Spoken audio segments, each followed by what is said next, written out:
December 19ರಂದು ಮಂಗಳೂರಿನಲ್ಲಿ ನಡೆದ CAA ಪ್ರತಿಭಟನೆಯಲ್ಲಿ ಪ್ರತಿಭಟನಾಕಾರರ ಮೇಲೆ ಪೊಲೀಸರು ಗೋಲಿಬಾರ್ ನಡೆಸಿದ್ರು. ಇದರಲ್ಲಿ 2 ಮೃತಪಟ್ಟಿದ್ದರು. ಈ ಬಗ್ಗೆ ಸರ್ಕಾರವು ಉಡುಪಿ ಜಿಲ್ಲಾಧಿಕಾರಿ ಜಿ. ಜಗದೀಶ್ ನೇತೃತ್ವದಲ್ಲಿ ಮ್ಯಾಜಿಸ್ಟ್ರೇಟ್ ತನಿಖೆಗೆ ಆದೇಶಿಸಿತ್ತು. ಈ ತನಿಖೆಯಲ್ಲಿ ಸಾಕ್ಷ್ಯ ಹೇಳಲು ಮೊದಲ ಅವಕಾಶವನ್ನು ಜನವರಿ ಮೊದಲ ವಾರದಲ್ಲಿ ನೀಡಲಾಗಿತ್ತು. ಈ ವೇಳೆ ಹಲವು ಮಂದಿ ಹಾಜರಾಗಿ ಸಾಕ್ಷ್ಯ ಹೇಳಿದರು. ಇಂದು ಮಂಗಳೂರಿನ ಸರ್ಕ್ಯೂಟ್ ಹೌಸ್ನಲ್ಲಿ 11 ಗಂಟೆಯಿಂದ ಸಾಕ್ಷ್ಯ ಹೇಳಿಕೆ ಆರಂಭಗೊಂಡಿತ್ತು. 1 ಗಂಟೆಯವರೆಗೆ ಸಾಕ್ಷ್ಯ ಹೇಳಲು ಅವಕಾಶ ಕೊಡಲಾಗಿತ್ತು.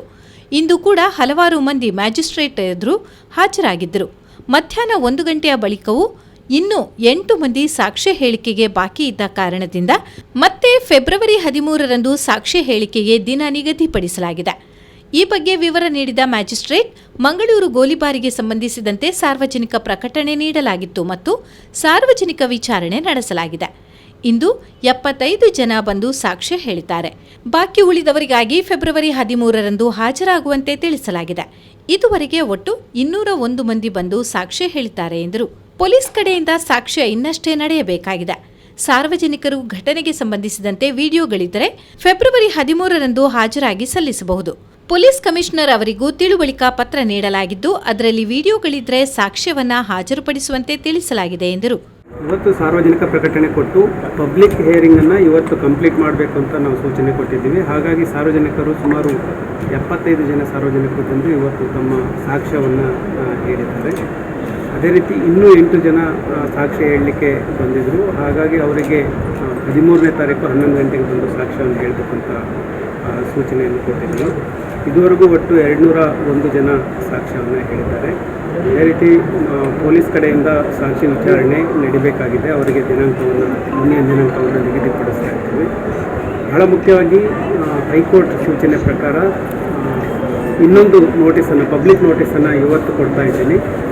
ಯಾರ್ಯಾರು ವಿಡಿಯೋಗ್ರಫಿ ಮಾಡಿದ್ದಾರೆ, ಘಟನೆಗೆ ಸಂಬಂಧಪಟ್ಟಂತಹ ವಿಡಿಯೋಗಳೇನಿದೆ, ವಿಡಿಯೋ ಫುಟೇಜ್ಗಳೇನಿದೆ, ಆಮೇಲೆ CCTV ಫುಟೇಜ್ಗಳೇನಿದೆ ಮತ್ತು ಮಾಧ್ಯಮದ ಸ್ನೇಹಿತರ ಹತ್ರ ಇರುವಂಥ ಫುಟೇಜ್ಗಳು ಯಾರಾದರೂ ಇದ್ದರೆ ತನಿಖೆಗೆ ಸಂಬಂಧಪಟ್ಟ ಹಾಗೆ ಇರುವಂಥ ಎಲ್ಲ ವಿಡಿಯೋ ಫುಟೇಜ್ಗಳನ್ನು 13ನೇ ತಾರೀಕು ವಿಚಾರಣೆ ಸಂದರ್ಭದಲ್ಲಿ ಬಂದು ಹಾಜರುಪಡಿಸಬೇಕು ಅಂತ ಇವತ್ತು ಸಾರ್ವಜನಿಕರಿಗೆ ಒಂದು ಪತ್ರಿಕಾ ಪ್ರಕಟಣೆಯನ್ನು ಕೊಡ್ತಾ ಇದ್ದೀನಿ. ಅದರ ಸಾರ್ವಜನಿಕರಲ್ಲಿ ನನ್ನ ಮನವಿ ಇಷ್ಟೇ, ತನಿಖೆಗೆ ಬೇಕಾಗುವಂಥ ವಿಡಿಯೋಗಳು ತಮ್ಮ ಕಡೆಗಿದ್ದರೆ ಎಲ್ಲರೂ ಸಹ ತಂದು ಹಾಜರುಪಡಿಸಬೇಕಂತ ಸೂಚನೆ ಕೊಟ್ಟಿದ್ದೀವಿ. ಅದೇ ರೀತಿ ಮಂಗಳೂರು ಪೊಲೀಸ್ ಕಮಿಷನರ್ ಅವರಿಗೂ ಸಹ ಒಂದು ತಿಳುವಳಿಕೆ ಪತ್ರವನ್ನು ಕೊಟ್ಟಿದ್ದೀವಿ. ಅದರಲ್ಲಿ ಅವರ ಹತ್ರ ಇರುವಂಥ ವಿಡಿಯೋ ಫುಟೇಜ್ಗಳನ್ನು ವಿಚಾರಣೆಗೆ ಹಾಜರುಪಡಿಸಬೇಕಂತ ತಿಳುವಳಿಕೆ ಪತ್ರವನ್ನು ಕೊಟ್ಟಿದ್ದೀವಿ. ಅವರು ಸಹ ಪೊಲೀಸ್ ಕಡೆಯಿಂದ ಏನೆಲ್ಲ ವಿಡಿಯೋಗಳಿದೆ ಅದನ್ನು ಹಾಜರುಪಡಿಸ್ತಾ ಇದ್ದಾರೆ. ಸಾಕ್ಷಿ ಹೇಳಲು ಬಂದವರೊಬ್ಬರು ಮಾಧ್ಯಮಗಳೊಂದಿಗೆ ಮಾತನಾಡಿ, ನಿರಪರಾಧಿಗಳಿಗೆ ಅನ್ಯಾಯವಾಗಬಾರದು, ಗೋಲಿಬಾರ್ ಘಟನೆಗೆ ಪೊಲೀಸ್ ವೈಫಲ್ಯವೇ ಕಾರಣ ಎಂದು ದೂಷಿಸಿದರು. 30 ಜನ ಜೈಲಿನಲ್ಲಿದ್ದಾರೆ. ಅವರ ಮೇಲೆ ಪದೇ ಪದೇ ಪ್ರಕರಣಗಳನ್ನು ದಾಖಲಿಸಲಾಗುತ್ತಿದೆ.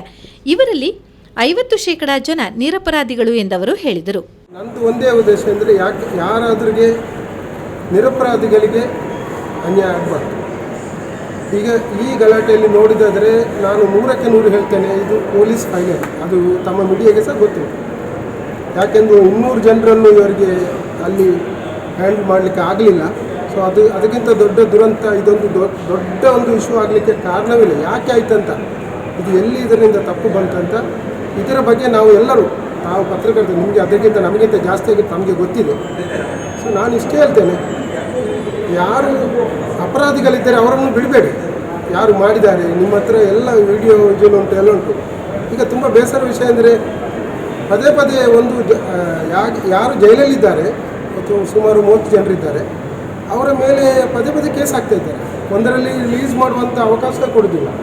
ಸೊ ಇದು ಅನ್ಯಾಯ. ಯಾಕಂದರೆ ಇವರು ಯಾರನ್ನೆಲ್ಲ ಹಿಡಿದಿದ್ದಾರೆ ಅದರಲ್ಲಿ ನನಗೆ ಹೇಳ್ತದೆ 50% ಅವರು ನಿರಪರಾಧಿಗಳು, ಅಪರಾಧಿ ಅಲ್ಲ. ತಾವು ಸರಿಯಾದ ಅದರನ್ನು ಇದು ಮಾಡಿದರೆ ಈಗ ನೋಡಿ ಇಲ್ಲಿ ಇದು ಏನು ನನಗೆ ಇದರಲ್ಲಿ ಯಾರಿಗೆ ನ್ಯಾಯ ಸಿಗ್ತದೆ ಇದೇನಿಲ್ಲ. ಇದು ಏನು ಸರ್ಕಾರದ ಟೈಮು ಇರ್ತಾಗ್ತದೆ.